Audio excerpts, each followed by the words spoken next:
নমস্কার বন্ধুরা, তিয়াসাস রেসিপিতে সকলকে স্বাগত জানাই। আজ হাজির হয়েছি এক দারুণ স্বাদের নিরামিষ এঁচোড়ের তরকারি রেসিপি নিয়ে। ঘরে থাকা সামান্য কিছু উপকরণ দিয়ে খুব সহজভাবে রেসিপিটা আমি আপনাদের বানিয়ে দেখিয়েছি। এটা আপনারা ভাত, রুটি, পরোটা সবের সঙ্গেই খেতে পারবেন। আশা করি রেসিপিটা আপনাদের খুব ভালো লাগবে। তো আসুন দেখে নেওয়া যাক এই নিরামিষ এঁচোড়ের তরকারিটা আমি কিভাবে বানাই। একটা মাঝারি সাইজের এঁচোড় চৌকো করে কেটে ভালো করে ধুয়ে পরিষ্কার করে নুন ও হলুদ দিয়ে ভাপ দিয়ে নিয়েছি। 5-6টা মাঝারি সাইজের আলু নিয়ে চৌকো করে কেটে নুন আর হলুদ মাখিয়ে ভেজে নিয়েছি। এবার একটা কড়াইয়ে 2 টেবিল চামচ সাদা তেল দিয়ে দিচ্ছি। তেলটা গরম হলে সেদ্ধ করা এঁচোড়টা দিয়ে দিচ্ছি। এখন এঁচোড়টা দিয়ে ভালো করে নেড়েচেড়ে ভেজে নিচ্ছি। যতক্ষণ না এঁচোড়ের মধ্যে একটা সুন্দর কালার আসে ততক্ষণ নেড়েচেড়ে এঁচোড়টাকে ভেজে নিতে হবে। এঁচোড়টা লালচে করে রং ধরিয়ে ভেজে নিয়েছি, এখন নামিয়ে রেখে দিচ্ছি। এবার অন্য একটা কড়াইয়ে 2 চামচ সর্ষের তেল দিয়ে দিচ্ছি। এবার গরম তেলের মধ্যে একটা তেজপাতা 2 টুকরো করে দিয়ে দিচ্ছি, 2টো এলাচ ফাটিয়ে নিয়ে দিয়েছি আর 1 টুকরো দারচিনি দিয়ে দিচ্ছি। এবার ফোড়নটা কয়েক সেকেন্ড ভেজে নিচ্ছি। ফোড়নটা কয়েক সেকেন্ড ভেজে নেওয়ার পর এর মধ্যে মিহি করে কুচিয়ে নেওয়া 3টে পেঁয়াজ দিয়ে দিচ্ছি। পেঁয়াজটা দিয়ে বাদামি করে ভেজে নিতে হবে। পেঁয়াজটা দিয়ে নাড়াচাড়া করে বেশ খানিকক্ষণ ধরে ভেজে নিতে হবে। যতক্ষণ না পেঁয়াজের মধ্যে একটা বাদামি রং আসে ততক্ষণ পেঁয়াজটা এভাবে ভাজতে হবে। পেঁয়াজটা 3 থেকে 4 মিনিট নেড়েচেড়ে বাদামি করে ভেজে নিয়েছি। এবার এ পর্যায়ে আদা ও রসুনের পেস্ট দিয়ে দিচ্ছি 2 টেবিল চামচ। আদা ও রসুনের পেস্টটা দিয়ে আরও বেশ কিছুক্ষণ ভেজে নিতে হবে। আদা ও রসুনের কাঁচা গন্ধটা চলে যাওয়া পর্যন্ত ভেজে নিতে হবে। আদা ও রসুনের পেস্টটা দিয়ে আরও 2 থেকে 3 মিনিট ভেজে নিয়েছি। আদা ও রসুনের গন্ধটা চলে যাবার পর এর মধ্যে 2টো বড় সাইজের টমেটো পেস্ট করে দিয়ে দিচ্ছি।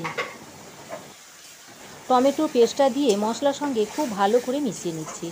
এবার এর মধ্যে দিয়ে দিচ্ছি স্বাদ মতো নুন। দিয়ে দিচ্ছি 2 চা চামচ হলুদ গুঁড়ো। লঙ্কার গুঁড়ো দিয়ে দিচ্ছি 1.5 চা চামচ। নুন, হলুদ আর লাল লঙ্কার গুঁড়োটা দিয়ে মশলার সঙ্গে আরও কিছুক্ষণ ভালো করে মিশিয়ে নিচ্ছি।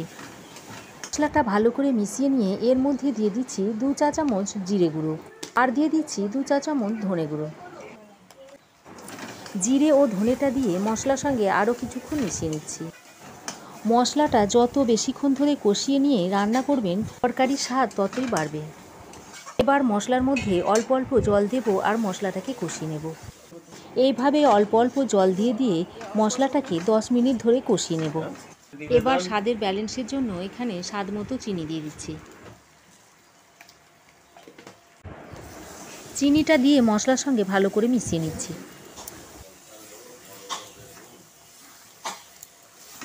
এবার পরিমাণ মতো জল দিয়ে মশলাটাকে ভালো করে কষিয়ে নিচ্ছি। যতক্ষণ না মশলা থেকে তেল ছেড়ে না আসছে ততক্ষণ মশলাটা এভাবে কষিয়ে যেতে হবে। মশলাটা 10 মিনিট ভালোভাবে কষিয়ে নিয়েছি। মশলা থেকে তেলও ছেড়ে এসেছে। এবার এর মধ্যে ভেজে রাখা এঁচোড়গুলো দিয়ে দিচ্ছি।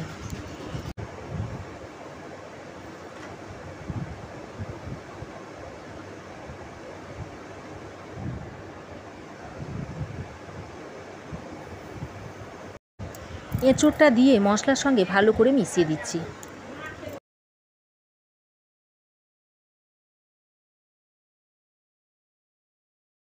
এঁচোড়টা ভালো করে মিশিয়ে নেওয়ার পর এর মধ্যে দিয়ে দিচ্ছি ভেজে রাখা আলুটা।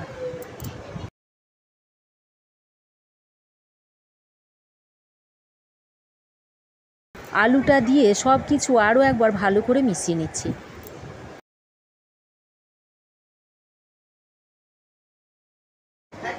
এঁচোড় ও আলুটা দিয়ে মশলার সঙ্গে 2 থেকে 3 মিনিট ভালো করে মিশিয়ে নেওয়ার পর এর মধ্যে দিয়ে দিচ্ছি পরিমাণ মতো জল। এবার লো টু মিডিয়াম হিটে ঢাকা দিয়ে বেশ কিছুক্ষণ রান্না করে নিচ্ছি। প্রায় 4-5 মিনিট ধরে ঢাকা দিয়ে রান্না করে নেওয়ার পর ঢাকাটা খুলে নিয়েছি। এবার এখানে 1 চা চামচ মতো কাশ্মীরি লঙ্কার গুঁড়ো দিয়ে দিচ্ছি। কাশ্মীরি লঙ্কার গুঁড়োটা দেওয়ার কারণে তরকারিতে একটা সুন্দর রং আসবে।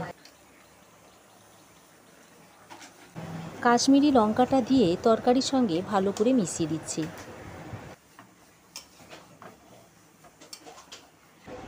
তারপর ঢাকা দিয়ে আরও খানিকক্ষণ রান্না করে নিচ্ছি। তরকারিটা ঢাকা দিয়ে মাঝে মাঝে ঢাকা খুলে এইভাবে নেড়ে চেড়ে কষিয়ে কষিয়ে রান্না করে নেবেন। এতে করে তরকারির স্বাদ খুবই ভালো আসবে। বেশ খানিকক্ষণ নাড়াচাড়া দিয়ে কষিয়ে নেওয়ার পর এর মধ্যে পরিমাণ মতো জল দিয়ে দিচ্ছি। জলটা দিয়ে সব কিছু একসঙ্গে ভালো করে মিশিয়ে নিচ্ছি। তারপর এভাবে আরও কিছুক্ষণ রান্না করে নেব। এবার এর মধ্যে দিয়ে দিচ্ছি অল্প একটু গরম মশলার গুঁড়ো।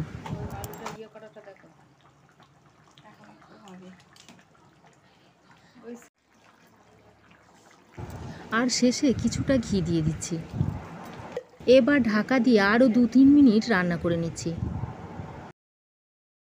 তৈরি হয়ে গেল দারুণ স্বাদের নিরামিষ এঁচোড়ের তরকারি। তো আমার মতো করে এরকম একবার নিরামিষ এঁচোড়ের তরকারিটা বানিয়ে খেয়ে দেখবেন, আর কেমন হয়েছে একটা কমেন্ট করে জানাবেন। আশা করি আপনাদের ভালো লেগেছে। ভালো লাগলে একটা লাইক ও শেয়ার করবেন। পাশে থাকা বেল আইকনটা অবশ্যই প্রেস করবেন। আমার চ্যানেলে নতুন বন্ধু হয়ে থাকলে প্লিজ চ্যানেলটা সাবস্ক্রাইব করার অনুরোধ রইল। আজ এ পর্যন্তই। আবার দেখা হবে নতুন কোনো রেসিপি নিয়ে নেক্সট এপিসোডে। সে পর্যন্ত ভালো থাকবেন, সুস্থ থাকবেন। ধন্যবাদ।